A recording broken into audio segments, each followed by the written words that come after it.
Guys, ang Barangay San Isidro.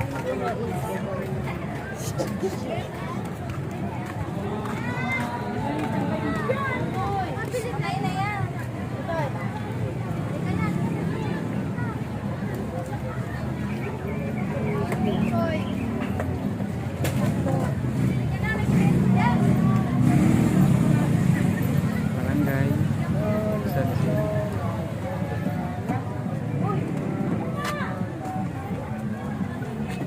Mapapansin nyo guys, yung niyog na to ay gawa po ito ng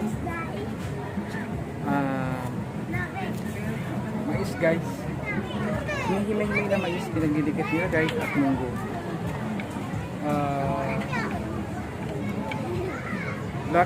Black beans at saka red beans.